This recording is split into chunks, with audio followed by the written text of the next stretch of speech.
भैंस पे बैठे विधायक जी, गई भैंस पानी में।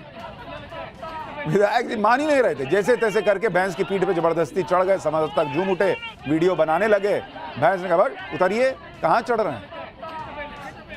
भैंस को क्या पता कि विधायक जी हैं भाई कि रील बना रहे हैं। भैंस ने विधायक विजय सम्राट को नीचे गिरा दिया, समर्थक भी हंसने लगे।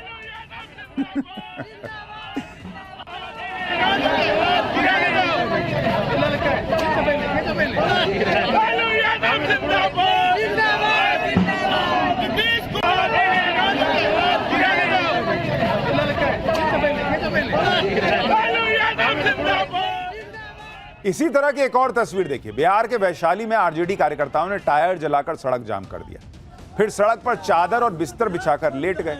इन तस्वीरों को देखकर लगा कि यह प्रदर्शन चल रहा है या मजाक चल रहा है।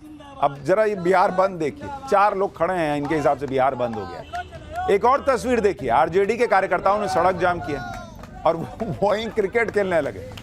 अब जब इतने ही लोग रहेंगे तो इन्होंने सोचा कि इससे बंद तो दिखेगा नहीं, तो एक काम करते हैं 11-11 की टीम बना के 10-20 लोग हैं, आपस में क्रिकेट खेल लेते हैं। ये तो सिर्फ कुछ तस्वीरें हैं। बिहार बंद का, सो कॉल्ड बिहार बंद के दौरान आरजेडी और बाकी विपक्षी पार्टियों ने और क्या क्या बवाल काटा, उसकी तस्वीर आगे दिखाऊंगा।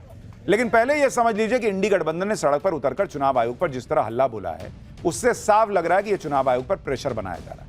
लेकिन चुनाव आयोग प्रेशर में आ रहा है, उसने साफ कर दिया कि वो किसी राजनीतिक शक्ति प्रदर्शन या हमले से पीछे हटने वाला नहीं है। जिस तरह से राहुल गांधी संविधान की कॉपी लहराते हैं, उसी तरह आज चुनाव आयोग ने संविधान की कॉपी दिखाकर इंडी गठबंधन को करारा जवाब दिया। जिस संविधान की दुहाई राहुल गांधी देते हैं, चुनाव आयोग ने उसी संविधान के अनुच्छेद 326 का कंटेंट सबके सामने रख दिया। चुनाव आयोग ने इशारों में बता दिया कि राहुल गांधी और इंडी गठबंधन जिस संविधान की बात कर रहे हैं, चुनाव आयोग उसी संविधान से मिली शक्ति के दम पर वोटर वेरिफिकेशन कर रहा है। बिहार में वोटर वेरिफिकेशन को लेकर जो स्पेशल इंटेंसिव रिवीजन चल रहा है, उसे लेकर चुनाव आयोग ने फिर याद दिलाया है कि संविधान के अनुच्छेद 326 और representation of the people act 1950 के तहत वो अपनी पावर का इस्तेमाल कर रहा है और नियमों के मुताबिक वही व्यक्ति वोट डाल सकता है जो भारतीय नागरिक है और 18 साल से ऊपर का है। चुनाव आयोग की तरफ से कहा गया कि एक शुद्ध मतदाता सूची लोकतंत्र को सशक्त बनाने के लिए जरूरी है और इसका मकसद यह है कि कोई नागरिक छूट ना जाए, कोई ऐसा व्यक्ति शामिल ना हो जो मतदाता बनने के काबिल नहीं। तो जब यह पावर चुनाव आयोग को संविधान ने दी तो राहुल गांधी क्यों हंगामा काट रहे हैं भाई? चुनाव आयोग के जवाब से साफ है कि वो इस अभियान से पीछे नहीं हटेगा। राहुल गांधी को जो करना है करें, तेजस्वी यादव को जो कहना है कहें। इतना ही नहीं, इंडी गठबंधन तो यह भी दावा कर रहा है कि चुनाव आयोग सिर्फ यहीं नहीं रुकने वाला, इसके बाद बंगाल, असम और बाकी राज्यों का भी नंबर आएगा और पूरे देश में यह प्रक्रिया लागू तो होगी। इसमें गलत क्या है? इस देश का नागरिक वोट डाले, यह सुनिश्चित करना, इसमें गलत क्या है? आप यह भी देखिए कि इंडी गठबंधन इसलिए भी चुनाव आयोग पर फायर है क्योंकि चुनाव आयोग पिछले कई दिनों से इंडी गठबंधन के झूठ के धागे खोल रहा है। जैसे आरजेडी ने आरोप लगाया कि चुनाव आयोग खेल कर रहा है, डीएम को आदेश दिया है कि बिना डॉक्यूमेंट के फॉर्म जमा करने के आदेश दिए गए। इस पर चुनाव आयोग ने आरजेडी के सोशल मीडिया पोस्ट को भ्रामक बताया। चुनाव आयोग ने जवाब दिया कि डीएम ने जो कहा है वो नियम के मुताबिक है। इसी तरह चुनाव आयोग ने तेजस्वी यादव के भी एक पोस्ट को भ्रामक और गुमराह करने वाला बताया। तेजस्वी यादव ने कहा कि चुनाव आयोग कंफ्यूज है, एक दिन में 3-3 निर्देश जारी कर रहा है। इस पर चुनाव आयोग ने जवाब दिया कि दिशा निर्देश में कोई बदलाव नहीं है, सब कुछ नियम के मुताबिक चल रहा है। इसी तरह टीएमसी की नेता सागरिका घोष एक सोशल मीडिया पोस्ट करती हैं और चुनाव आयोग ने गुमराह करने वाला उसको बताती कि चुनाव आयोग ने उस पोस्ट को गुमराह करने वाला बताया। सागरिका घोष ने आरोप लगाया था कि चुनाव आयोग वोटिंग का अधिकार छीन रहा है। इस पर चुनाव आयोग ने वो नियम बता दिए जिसके तहत वोटर वेरिफिकेशन हो रहा है। योगेंद्र यादव ने यह दावा किया था कि करीब 2.5 करोड़ वोटरों के नाम कट जाने की आशंका है। इस दावे का भी चुनाव आयोग ने हाथों हाथ फैक्ट चेक किया और बता दिया कि जो दावे किए जा रहे हैं वो गलत है। लेकिन आप पूरा इकोसिस्टम देख रहे हैं कि कौन अलबलाया हुआ है। और मेरा तो एक बड़ा बेसिक सा प्रश्न है कि बिहार में 8 करोड़ वोटर हैं, किसी को नहीं पता होता कि कौन किसके लिए वोट करता है। ये इंडिया अलायंस को ही इतना कॉन्फिडेंस क्यों है कि इनके ही वोटर का नाम कट जाएगा? हो सकता है बीजेपी वाले का कट जाए, किसी को तो पता नहीं कि जिसका नाम मान लीजिए नहीं दिखा पा रहा है कागज, वो इन्हीं का वोटर है। कैसे पता? वो हो सकता है बीजेपी का वोटर हो, जेडीयू का वोटर हो, इन्हीं को, इनको पूरा कंफर्म है कि मेरा ही वोटर कागज नहीं दिखा पाएगा। कहा है भाई आपके वोटर के पास कागज नहीं है, यही आपका वोटर होने का पहला मापदंड है क्या? चुनाव आयोग के ऐसे तेवर देखकर इंडी गठबंधन भड़का हुआ। उसे लग रहा है कि चुनाव आयोग तो कोई लोड ही नहीं ले रहा। शायद इसलिए अब राहुल गांधी धमकी भरी भाषा का इस्तेमाल करने पर आ गए। वो सीधे सीधे इलेक्शन कमिश्नर को धमका रहे हैं। राहुल गांधी को सुनिए, फिर बताऊंगा कल सुप्रीम कोर्ट में सुनवाई से पहले इंडी गठबंधन और क्या कर रहा है।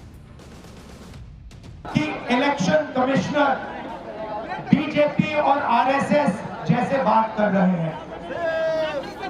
वो भूल गए हैं कि वो किसी राजनीतिक पार्टी के नहीं है, वो हिंदुस्तान के इलेक्शन कमिश्नर है और उनका काम इस संविधान की रक्षा करने का है।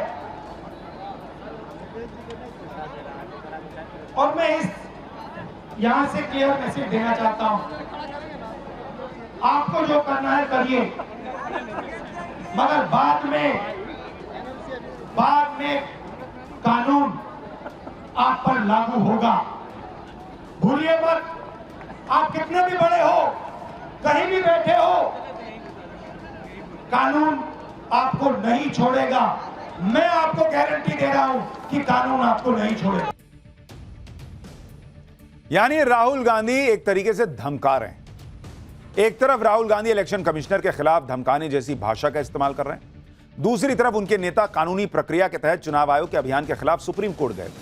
सुप्रीम कोर्ट ने इंडी गठबंधन को शुरुआती झटका देते हुए चुनाव आयोग के फैसले पर रोक तो नहीं लगाई, लेकिन जल्द सुनवाई की बात को मान लिया।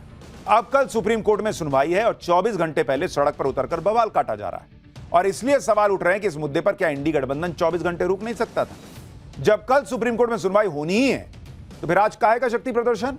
सुप्रीम कोर्ट में इंडी गठबंधन के अलग अलग नेताओं ने याचिका डाली हुई और दलील क्या दिए हैं कि इसके जरिए चुनाव आयोग बैकडोर से एनआरसी लागू कर रहा है। चुनाव आयोग के अभियान से लाखों वोटर वोट देने से वंचित हो जाएंगे, फ्री और फेयर इलेक्शन की प्रक्रिया डिस्टर्ब हो जाएगी। इस पूरे अभियान को करने के लिए टाइम बहुत कम है। इसके जरिए एससी, एसटी और मुसलमानों के वोटिंग राइट छीन लिए जाएंगे। 25 दिनों में पूरी प्रक्रिया को खत्म करने की जल्दबाजी क्यों दिखाई जा रही है? पूरी प्रक्रिया में पारदर्शिता नहीं बरती जा रही, यह भी दलील दी गई है कि चुनाव आयोग आधार कार्ड और वोटर आईडी कार्ड को प्रूफ के तौर पर नहीं अपना रहा। आप सोचिए, सुप्रीम कोर्ट में इंडी गठबंधन इतनी दलीलें लेकर गएगा, बड़े बड़े वकीलों की फौज खड़ी कर दी, फिर भी चुनाव आयोग के खिलाफ कोर्ट में लड़ाई लड़ने से पहले सड़क पर धमकियां दी जा रही। क्यों भाई? आपको भरोसा तो है कि कोर्ट में आपकी दलीलें टिकेंगी नहीं, क्योंकि आपको भी पता है जो आप कह रहे हो और जो सच्चाई है वो मेल नहीं खाता। खैर, सुनिए आरजेडी सांसद मनोज झा क्या कह रहे हैं। एसआईआर को लेकर के इलेक्शन कमीशन की हठधर्मिता को लोगों ने महसूस किया, बहुत करीब से महसूस किया। अराजकता की स्थिति उत्पन्न हो गई है बिहार में, हाहाकार मचा हुआ है। किसी भी संस्था को ये ना लगे कि व्यक्ति संस्था से बड़ा है। अब कुछ नहीं है, ये निरंतरता है, कोई नया आयोग नहीं होता। वोटर वेरिफिकेशन के खिलाफ एक दलील यह दी जा रही है कि इसे लेकर टाइम बहुत कम है। नवंबर में चुनाव है, जुलाई तक प्रक्रिया पूरी कैसे होगी? लेकिन चुनाव आयोग पूरा भरोसा जता रहा है कि 25 जुलाई तक वोटर वेरिफिकेशन का काम पूरा होगा। और काम सिर्फ 25 जुलाई तक पूरा नहीं होना है, उसमें आप ये भी देखिए कि भाई जो उसके बाद आपको अपील करने का समय है वो चेक होगा। फाइनल जो वोटर लिस्ट आएगी भाई वो सितंबर में आएगी। करीब 97-98% वोटरों को प्री फिल्ड एन्यूमरेशन फॉर्म बांट दिए गए। इस फॉर्म में पहले से ही वोटरों के नाम, एड्रेस, पुरानी फोटो ऑलरेडी लगी हुई है, भरना भी नहीं है उनको। बूथ लेवल अधिकारी हर घर में 3 बार जा रहे हैं। पहली विजिट का चरण पूरा हो गया है, दूसरे विजिट की प्रक्रिया जारी है। प्रक्रिया के दौरान यह पता चला है कि कई वोटर्स या तो मर गए हैं या शिफ्ट हो गए या माइग्रेट हो गए। चुनाव आयोग का कहना है कि 25 जुलाई से पहले जो वोटर फॉर्म भरकर देंगे उन्हें ड्राफ्ट रोल में शामिल कर लिया जाएगा। चुनाव आयोग का यह भी दावा है कि 15 दिन के अंदर 57% वोटर्स अपना फॉर्म जमा करवा भी चुके। 57% काम हो गया 15 दिन में, और अभी तो 16 दिन और बचे हैं। इतना ही नहीं, पिछले 24 घंटे में 10.52% फॉर्म जमा हुआ है। वोटर्स को जो दस्तावेज देने हैं वो बाद में अलग से जमा कराए जा सकते हैं। यह सब करने के लिए 1 सितंबर तक का वक्त होगा। यानी कुल मिलाकर चुनाव आयोग यह कह रहा है कि सब कुछ अंडर कंट्रोल है, टाइम की कोई दिक्कत नहीं होगी, उसके पास लोगों की कोई कमी नहीं है। 4 लाख के करीब वॉलंटियर्स लगे हुए हैं। और भाई चुनाव आयोग कह रहा है कि हम तो भरा भराया फॉर्म दे रहे हैं।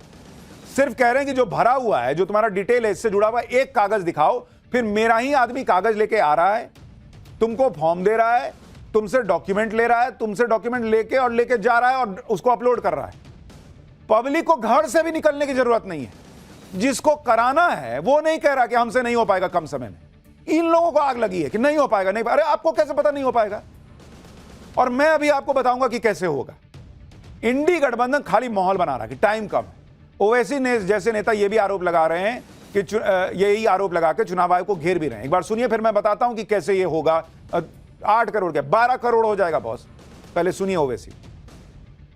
जल्दबाजी में अगर 15-20% लोगों के नाम भी मिस हो गए और फिर आप देखिए मिस जब हो जाएंगे तो उसका सिटीजनशिप का मामला हो जाएगा। ये तो आप वही तो आसाम का डिओटर हो जाएगा फिर। तो ये अप्रीहेंशन है, ये जेन्युइन अप्रीहेंशन है। सर बिहार में कानून व्यवस्था को लेकर बांग्लादेशी रोहिंग्याओं को निकालने के लिए एसआईआर है। अरे देखिए फिर 2024 में किसको वोट डालने दिया आपने?